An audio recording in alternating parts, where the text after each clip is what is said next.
23rd century, deep in outer space, we see a strange object. Now we better solve this case. Is it a giant sausage or perhaps a space moss? It appears to be a growth, Captain, from an intelligence unknown.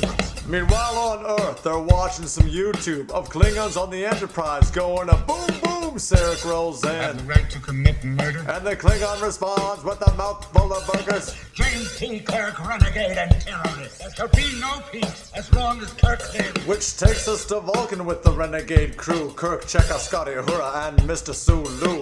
And don't forget our boy, Hoax really coy. He's Dr. McCoy.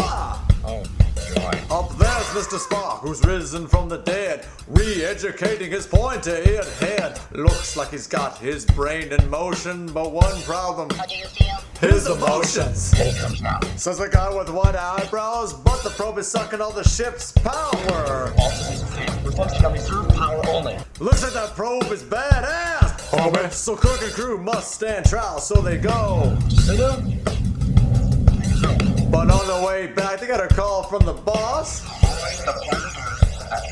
Because the probe has reached Earth and it's putting on the hurt. Notify all stations. Starfleet emergency. Red alert. Ah, Boo's got the probe signal right in the can. It's meant for a life form other than man. We gotta find some humpbacks. Humpbacked people?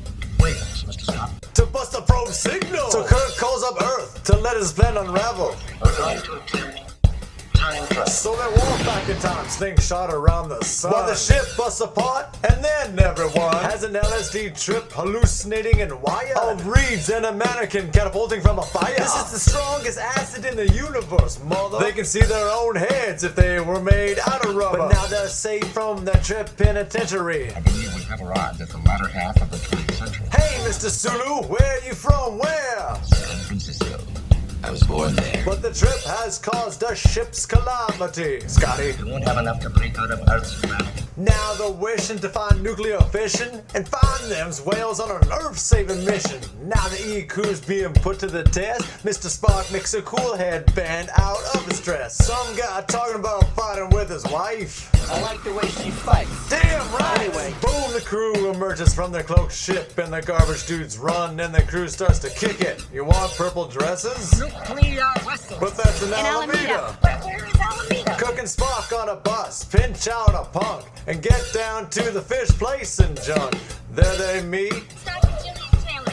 and of course Captain Kirk instantly wants to nail us, so Spock jumps in the tank. Join minds with the whale. Did you hear what I said? He might melt the whale. Check off and Uhura on a Nuclear vessels. to find isotopes on a nuclear level. While K&S roll with the shorty from the fish place. She tells them the whales are gonna let out the place. Now here's the segment where she gets hell-bent when Spock drops the bomb.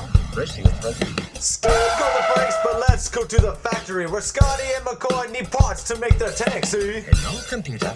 Scotty implored, but how do I use this thing? Just use the keyboard. Old technology, impressed he ain't. A keyboard. Oh, great. Scotty gives him the secret of, Parent aluminum? when can we discuss this? Not now, Madeline. Now seeing you have the juice, now it's time to get the team out. Scotty, we're ready for demo. But Scotty likes Miller, Shakespeare, and Nietzsche.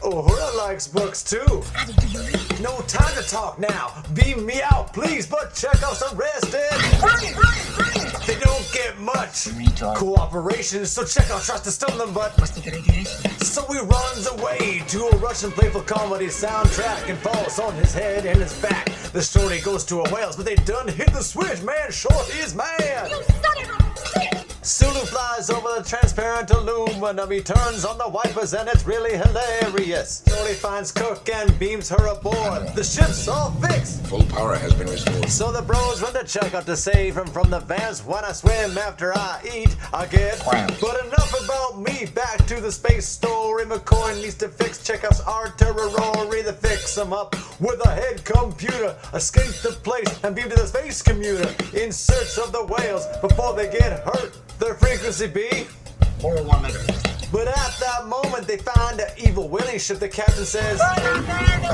what? That probably means shoot the harpoon.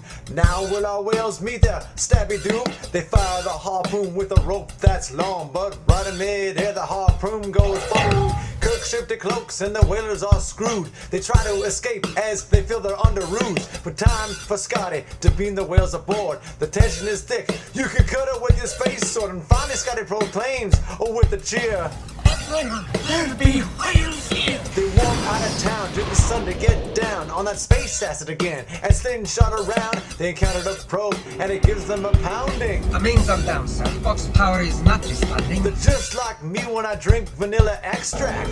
Control and blind as a book. They crash with motion into the ocean. The stressful flight has ignited their emotions. Kirk takes one last final inhale to swim down below and save them whales. He hits the override and releases the sea mammals. They must have bought this footage from an aquatic channel. They sing to the probe in their whiny whale song, the same song they sung on that Aussie album. The probe stops cold, let the fun unfold, and the crew play like kids even though they're damn old. Now it's the end, and it's Kirk's trial. But the trial ends with Kirk's smile, cause he gets his own ship, Excelsior revolts. Why in God's name would you want that for? No, it's a new Enterprise, all shiny and white. They're gonna take it out for a spin tonight.